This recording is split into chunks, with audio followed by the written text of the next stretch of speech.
let frustration get the better of you and make you do things you should never do. You got to keep the faith, you can't surrender. You never know, tomorrow may be brighter. Behind every dark cloud, there's a silver lining. So don't give up hope now. We gotta keep on trying. Oh Lord, we gotta keep on going. We gotta keep on moving on.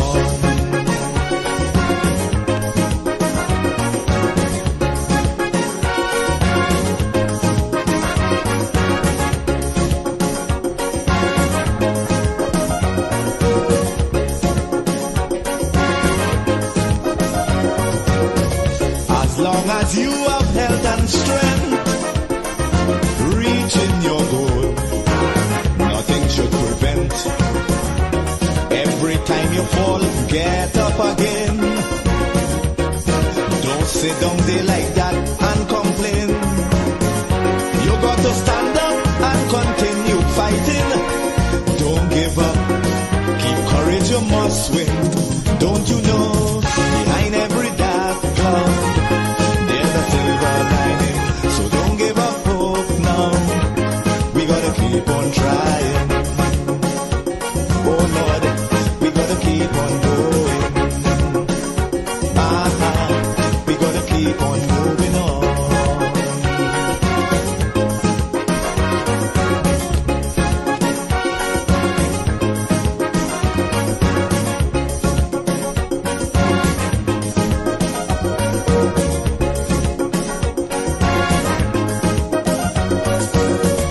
Obstacles will get in the way, stumbling blocks to hinder your day. But you can't afford to let them stop you, no matter how hard it is to go through. You got to stand up and continue fighting. Endurance shall win in the ending. Don't you know, behind every dark cloud, there's a silver lining. So don't give up hope now. We gotta keep on trying. Oh Lord, we gotta keep on going. We gotta keep on moving on.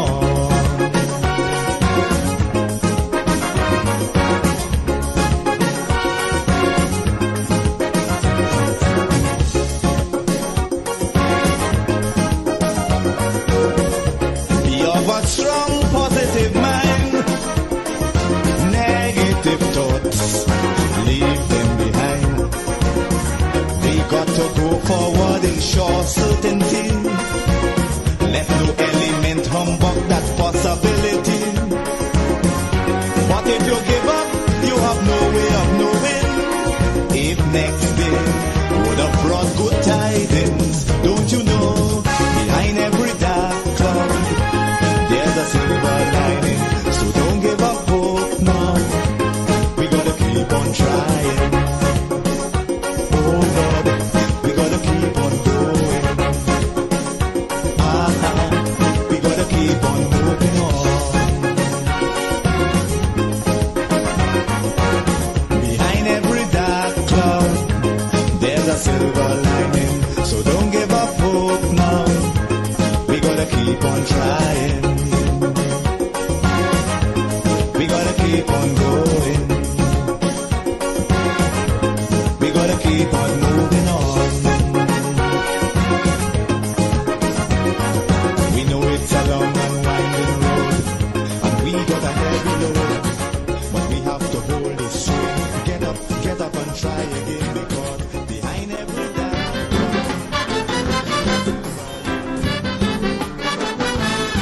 Playing your games, you get your tail cut. And after that is ifs and buts. If I was bigger, if I was stronger, if my hands was a little longer. And all the time you're ifing and you're butting. If and buts doesn't mean a thing.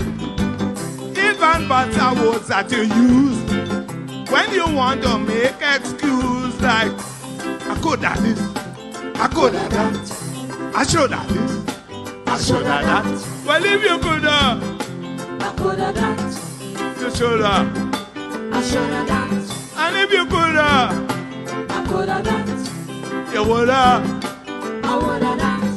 If you could have this, and you could have that, you would have this, and you would have that. And all the could and the should have. Everything would have been like they would have. You could have what? I could have that. You could have what? I could have that. You could have what? I could have that. You could have what? I could have that.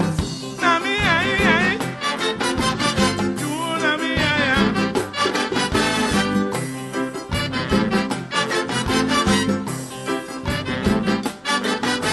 You know you can't box, you jump in the ring.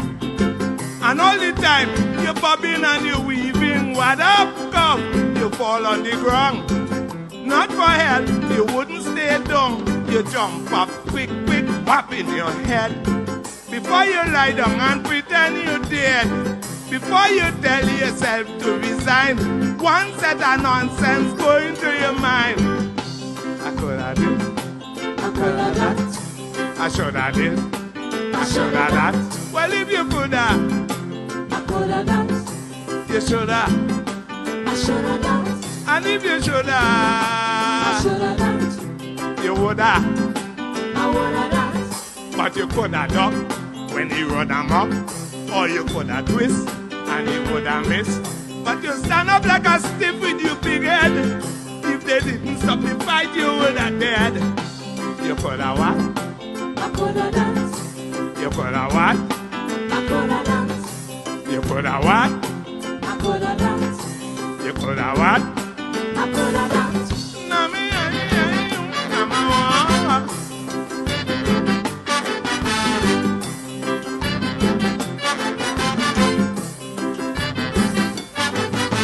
I hear they have a saying, man and woman equal. Believe what they say, you know, I nearly killed me girl. 2 bags of cement to go up on a hill. I'm glad we equal, girl, come and prove your skill. And so I live a bag of cement and I put it on her head. She fall down on the pavement, she nearly dead. I told her I am sorry, I did apologize. She tell me do not worry, plus a lot of lies. I could have did, I could have that. I should have did, I should have that. and if you could have, I could have that. you should have. I should have that. And if you should have, I should have that. you would have. I would have that. If you could have do what you should have do, you would have do what you could have do. You should have said, woman, tote the load from in front. Carry man in the belly for 9 whole months. You should have that. I should have that. You should have that. I should have that. You should have that. I should have that. You should have that. I should have that. Mami, ay, mama.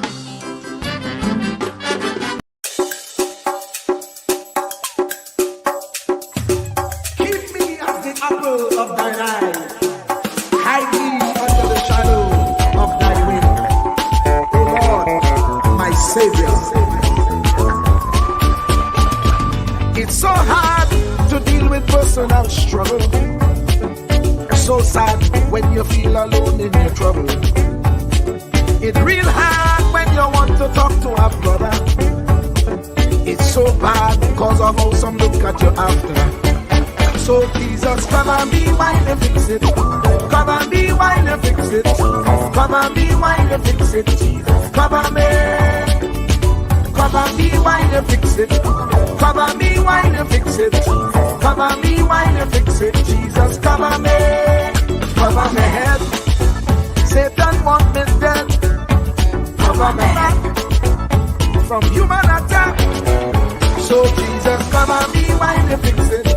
Cover me while you fix it. Jesus, cover me while you fix it. Jesus, cover me. People see you smile, but don't hold the hurt that you're feeling. Even as God's child, at times your heart does be bleeding. Where can you go when you're really looking for healing? Who know how to flow when your soul needs some restoring? Lord Jesus, fix it. Cover me while you fix it. Jesus, cover me. Cover me while you fix it. Cover me while you fix it. Cover me while you fix it. Jesus, cover me. Cover me home from evils unknown. Cover my feet so I'll never retreat. Oh Lord, cover me while you fix it. Cover me while you fix it. Cover me while you fix it. Jesus, cover me.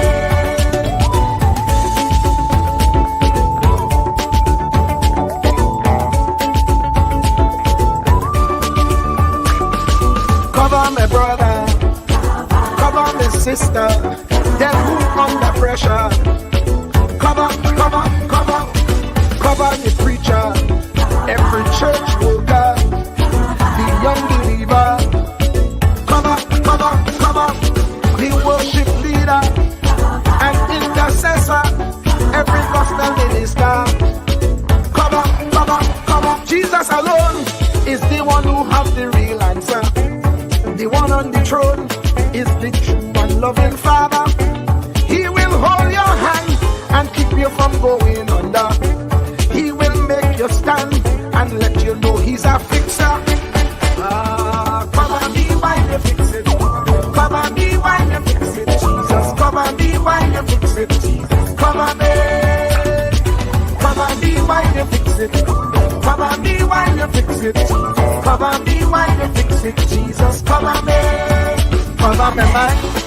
You know the struggle sometimes. Cover me mouth, that the wrong thing wouldn't come out. Oh Lord, cover me while you fix it. Cover me while you fix it. Cover me while you fix it. Jesus, cover me. Cover the Christian in the midst of aggression with the power of your right hand. Jesus, cover them helpless children. Jesus, defend them. Send help from heaven. Jesus, cover all them radio stations that blessing the nation. Grant divine protection. Jesus, cover me.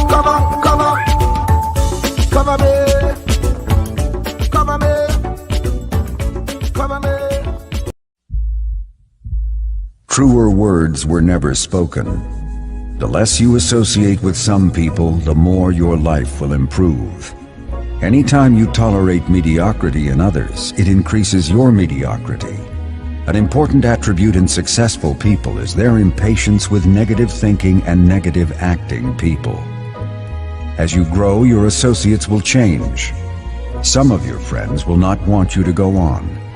They will want you to stay where they are. Friends that don't help you climb will want you to crawl.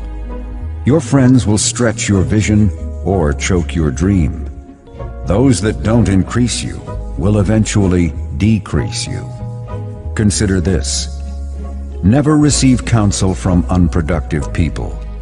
Never discuss your problems with someone incapable of contributing to the solution, because those who never succeed themselves are always first to tell you how. Not everyone has a right to speak into your life. You are certain to get the worst of the bargain when you exchange ideas with the wrong person. Don't follow anyone who's not going anywhere. With some people you spend an evening. With others, you invest it. Be careful where you stop to inquire for directions along the road of life. Wise is the person who fortifies his life with the right friendships. If you run with wolves, you will learn how to howl. But if you associate with eagles, you will learn how to soar to great heights. A mirror reflects a man's face, but what he is really like is shown by the kind of friends he chooses. The simple but true fact of life is that you become like those with whom you closely associate, for the good and the bad. Note, be not mistaken. This is applicable to family as well as friends. Yes, do love, appreciate, and be thankful for your family, for they will always be your family, no matter what. Just know that they are human first, and though they are family to you, they may be a friend to someone else and will fit somewhere in the criteria above. In prosperity, our friends know us. In adversity,